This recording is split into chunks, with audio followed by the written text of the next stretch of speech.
Bonjour à tous. Aujourd'hui, petite vidéo très rapide pour vous faire un petit point sur la situation énergétique que nous traversons, sur les turbulences que nous traversons. Je pense que le mot est faible. On est en plein équinoxe d'automne, donc en plein sabbat de Mabon, qui nous invite à l'introspection, qui nous invite aussi à récolter ce qui a été semé et à poser des actions pour les prochaines graines à semer justement pour les prochains cycles. S'ajoute à ça effectivement beaucoup de turbulences, beaucoup de perturbations énergétiques, et ça je le retrouve dans quasiment toutes les séances que je fais, en voyance ou même en accompagnement thérapeutique, où on voit que ce qui fonctionnait ne fonctionne plus. Et je l'ai vu aussi dans mon quotidien. Du jour au lendemain, tout ce qui fonctionnait avant n'a plus fonctionné. On se retrouve du coup à paniquer, à se remettre en question. La première chose en tant qu'humain finalement, c'est de se dire que ce qu'on fait n'est peut-être plus d'actualité, n'est peut-être pas bien, on est peut-être sur la mauvaise voie et on a envie de tout plaquer et de tout changer.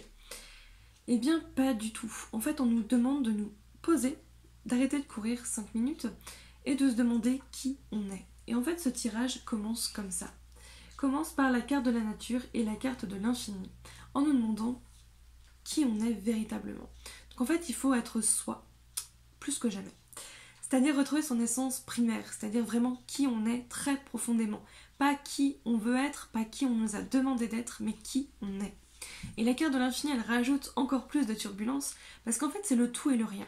C'est comme si tout ce qu'on avait connu et tout ce qu'on allait connaître n'existait plus, que là on se retrouvait tout seul à l'instant T. On nous demandait de nous déshabiller finalement énergétiquement, de dire alors qui tu es véritablement, et qui t'as envie d'être pour le prochain passage. Et c'est super perturbant. Parce que s'ajoute à ça une petite injonction finalement de l'univers qui nous dit allez, on y va. Tu y vas sans précipiter. En gros, c'est ça. Et c'est donné par la carte action, qui est une carte d'énergie vraiment pure. C'est une carte, c'est la première résultante de l'énergie. Donc on nous dit, voilà, on est vraiment sur des cartes primaires dans ce jeu, vous allez vous en rendre compte. Donc c'est vraiment, on reprend les bases des bases pour que ça se passe bien. Donc la carte énergie, la carte action, finalement, qu'est-ce qu'elle nous dit? Elle nous dit il faut, là maintenant, action, réaction. Il faut qu'on se mette en mouvement. Sauf que lieu de se mettre en mouvement par l'extérieur, comme on a l'habitude de le faire, c'est-à-dire par le travail, dans une relation, par l'extérieur tout simplement, eh bien on va le faire par l'intérieur. On va se reconnecter à sa propre énergie pour la mettre en mouvement pour que ça se passe bien. Donc en fait on fait l'effet inverse de ce qu'on a l'habitude de faire.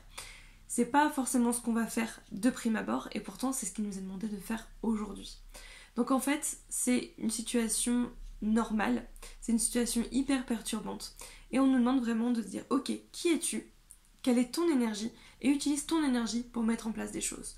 Alors très concrètement c'est mettre en place des projets qui nous tiennent à cœur, qui viennent de nous et pas des autres. Alors pour ça il faut dégager un petit peu toutes les croyances sur lesquelles on s'est construit, dégager un peu tous les masques que l'on a posé pour être acceptable aux yeux des autres, pour être aimé, pour être... voilà. Et bien tout ça, on enlève tout ça, ça n'existe plus. Tous vos vieux démons, toutes vos blessures remontent. Là vous êtes vraiment qui vous êtes. Et vous êtes face à vos parts d'ombre. Vous êtes vous, avec votre lumière, avec votre ombre, face aux gens, complètement à poil finalement, et de vous dire bah voilà, je suis ça. Et de ce que j'ai envie profondément, eh bien je vais poser des actions pour aller vers qui je suis et vers ce que j'ai envie. Si on le fait par l'extérieur, ça ne marche plus. S'ajoute à ça, du coup, une renaissance. On met en action, pourquoi? Pour renaître. Finalement, on devient une version 2.0 ou 3.0 ou 10.0 selon le travail qu'on a fait pour pouvoir avancer dans le nouveau cycle. C'est-à-dire que la version de nous-mêmes avant ne marche plus. Là, si on n'est pas à 100% honnête avec soi, ça ne fonctionne plus. Et concrètement, eh bien, dans le couple, ça ne va pas. Dans le travail, ça ne va pas. On remet tout en question. Avec soi-même, ça ne va pas non plus. On se supporte plus. On n'aime plus qui on est. De toute façon, quoi qu'on fasse, ça marche pas. Donc c'est très très perturbant. D'autant plus perturbant qu'une renaissance, ça implique quoi? Ça implique fondamentalement une mort. Alors pas la mort physique, mais finalement la mort c'est quoi? C'est un passage. Un passage d'un état à un autre. Un passage d'un état physique à un état éthérique, spirituel. C'est passer d'un état, d'une version à une autre. Donc en fait on vous invite à mourir sur certains plans, c'est-à-dire à laisser mourir des choses, laisser mourir ce qui ne fonctionne plus, ce dont vous ne voulez plus, pour pouvoir renaître. Donc c'est hyper positif, parce qu'en positif, on a quand même ces deux cartes. On a la carte du voyage et la carte justement du rééquilibre.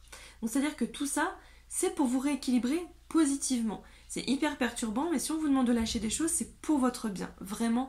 Et ça accentue vraiment ce message, pour votre bien. Pour aller explorer avec le voyageur, et bien explorer des pistes. Aller voyager extérieurement, mais aller voyager intérieurement aussi.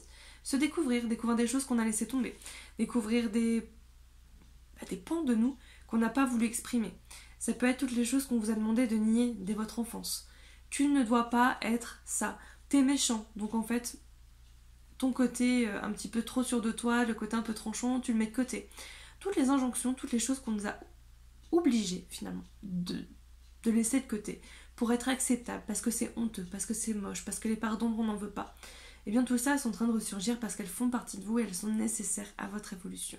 Donc la carte du voyage, elle incite vraiment à ça. Il est temps de vous laisser aller au gré du vent, au gré de la tempête finalement qui se passe. Donc en fait on vous demande d'agir tout en lâchant prise, en vous reconnectant à votre énergie primaire, à votre énergie intérieure, pour aller là où vous devez aller, de toute façon. Dans tous les cas, vous y allez. Hein. Vous êtes dans un bus qui roule très très très vite. Et vous ne pouvez rien faire d'autre qu'y aller. Alors vous pouvez certes descendre, mais là la carte de la mort elle va être hyper violente. Ou alors on y va sans trop s'accrocher au siège, sans trop se faire mal physiquement pour que ça se passe bien.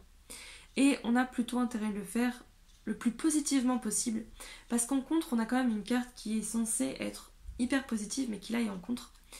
C'est la carte de l'amour. L'énergie de l'amour. C'est une énergie primaire, là encore. C'est une énergie fondamentale du feu originel finalement de l'amour. C'est un besoin vital. On en entend parler un petit peu à toutes les sauces d'ailleurs, mais c'est essentiel finalement. C'est ce qu'on va donner, c'est ce qu'on va recevoir. C'est d'ouvrir son cœur à toute chose. Voilà, le cœur. Et le cœur, vous le savez en tant qu'humain, il est essentiel au fait qu'on puisse vivre, tout simplement. Eh bien, allez en contre cette carte. C'est-à-dire que si on ne fait pas les choses avec amour, alors sous-entendu, si on ne fait pas les choses pour soi, les choses qu'on aime, les choses avec bienveillance, eh bien ça ne fonctionnera pas. Et au risque, en plus, d'être complètement en déséquilibre entre ce qu'on reçoit, entre ce qu'on donne, d'être dans l'agressivité envers les autres, d'être dans le non-amour finalement de soi-même et des autres.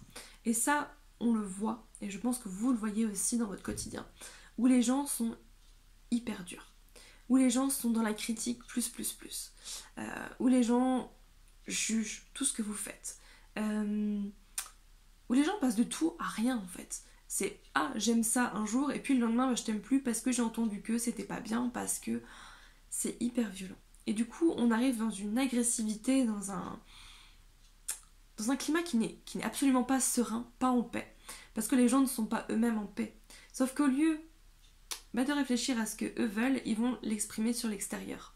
Tout à l'heure, je vous ai dit, prenez votre énergie personnelle pour pouvoir faire quelque chose. Et bien là, c'est utiliser son amour finalement, l'amour de soi, l'amour de ce qu'on a envie de faire pour mettre en place des actions, des projets qui nous tiennent à cœur. C'est être dans des relations qui nous conviennent, avec des gens qu'on aime profondément. C'est faire un métier qui est en accord avec ce qu'on a envie, avec nos valeurs.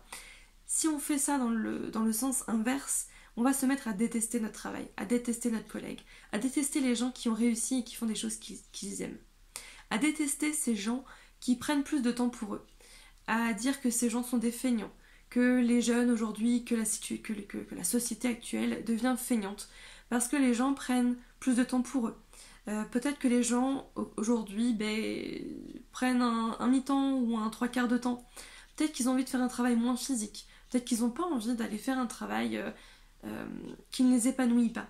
Et ça, les gens frustrés, on va dire ça comme ça, ne l'acceptent pas parce que eux sont encore dans ces croyances de « mais moi je dois le faire, moi je dois m'épuiser au travail, moi je dois faire quelque chose que je n'aime pas ». Eh bien non, on n'est pas obligé. Ou alors obligé temporairement, parce que oui, on a la réalité physique, la réalité matérielle de toute façon, et il arrive que qu'on ait vraiment besoin d'argent pour payer telle et telle chose, qu'on ait vraiment besoin de ça. Donc on a des périodes effectivement où on fait des choses qu'on n'aime pas, pour combler le besoin financier qui est le besoin qui est le plus important à ce moment-là. Mais il n'est pas toujours le plus important. À un moment donné, on a besoin aussi de s'épanouir, on a besoin aussi de faire quelque chose qu'on aime, qui est en accord avec nous-mêmes. Alors, évidemment, on pèse ça avec sa réalité, avec le besoin financier qu'on a, avec la charge familiale qu'on a, avec les envies qu'on a, etc. Ça, on l'adapte. Mais effectivement, on est dans une période où plus que jamais, on a besoin de faire des choses avec lesquelles on est ok. Même si on n'est pas ok à 100%, ou même si on est ok qu'à 50%, on sait que dans quelques semaines, on sera ok avec ça à 60%, 70%. L'objectif, c'est d'aller le plus possible vers ce qu'on a envie de faire. Même si aujourd'hui, on ne peut pas l'appliquer à 100% comme on veut le faire, l'objectif, c'est de mettre des choses en place dans le quotidien qui vont vers cet objectif. Et pas l'inverse, d'aller dans quelque chose qui ne nous correspond pas du tout, où on s'oblige à faire quelque chose, pas dans un objectif en plus d'épanouissement, mais dans un objectif d'obligation. Parce que ça a toujours été comme ça. Parce que j'ai la croyance qu'il faut mériter sa vie. Parce que j'ai la croyance qu'il faut travailler très très très dur pour y arriver, etc. Donc ça, en fait, on remet tout ça en question et c'est vraiment essentiel de s'aimer individuellement et d'aimer les autres pour ce qu'ils font et ce qu'ils sont, parce que sinon on va rentrer dans une colère, dans une rage, dans une haine qui n'est pas la nôtre et qui va surtout vous empêcher de mettre des actions pour vous. Donc plus que jamais, j'ai envie de dire, respectez qui vous êtes, aimez-vous. Vos parts d'ombre, vos parts plus lumineuses, on aime tout. On se dit ok, aujourd'hui moi j'ai envie de faire ça et je l'accepte. Et plus on va être dans cette énergie, plus les gens vont être dans cette énergie, moins il y aura de haine, moins il y aura de colère, de jugement. Et puis le peu qui reste, on en fait abstraction parce qu'on est là pour vivre notre expérience plus que jamais, de se retrouver avec soi-même. Donc soyez égoïste en cette période, qui invite en plus à l'introspection, donc à se plonger dans un plaid, là, dans son canapé, tout tranquille, à se couper un peu du monde, à se couper un peu de l'agitation pour se retrouver. Et à mettre des actions pour soi. L'égoïsme, c'est positif, c'est l'égocentrisme qui n'est pas juste. L'égocentrisme, on va écraser l'autre, on va penser à soi au détriment de l'autre. Si vous pensez à vous, pour vous retrouver, pour mettre en place des actions pour vous, ça c'est positif et c'est super important de garder ça en tête. Donc voilà un petit peu la période qu'on traverse tous en ce moment. Une période de rééquilibrage énergétique hyper violente. Qu'on n'a pas forcément choisi mais qui arrive là et devant laquelle on est obligé de faire face, plus que jamais. Donc j'ai envie de dire, retrouvez-vous. C'est un petit peu le message en ce moment. Retrouvez-vous, aimez-vous, peu importe ce que vous voyez, vous appréciez tout ça. Après ça, on le transcende, on travaille, mais vous êtes tel que vous êtes. Acceptez de voyager en vous, et même autour de vous du coup, pour pouvoir renaître en cette période très très compliquée. On va vers quelque chose, on ne sait pas encore quoi. On n'a pas encore le visuel de ce vers quoi on va. Mais en tout cas, c'est très très important qu'on traverse ensemble cette période énergétique du mieux possible. Donc voilà, j'espère que ça a fait écho pour certains d'entre vous. N'hésitez pas à commenter, à expliquer un petit peu comment vous voyez les choses, comment ça se passe pour vous, et quelle action finalement vous avez réussi à mettre en place pour que ça aille mieux. Voilà, écoutez, je vous laisse sur cette réflexion. J'attends avec impatience vos retours pour pouvoir échanger à ce sujet et qu'on puisse avancer le plus sereinement ensemble finalement, parce qu'on va tous dans la même direction, faut pas l'oublier. Malgré nos vies peut-être parfois différentes, nos envies, nos valeurs différentes, on va tous dans le même sens, on a tous le même fardeau, on a tous les mêmes blessures ou le même quota entre guillemets qui se manifeste. Donc voilà, on va se soutenir plus que jamais et puis ça va bien se passer. Donc voilà, écoutez, je vous laisse sur cette réflexion et à très très bientôt. Prenez soin de vous surtout.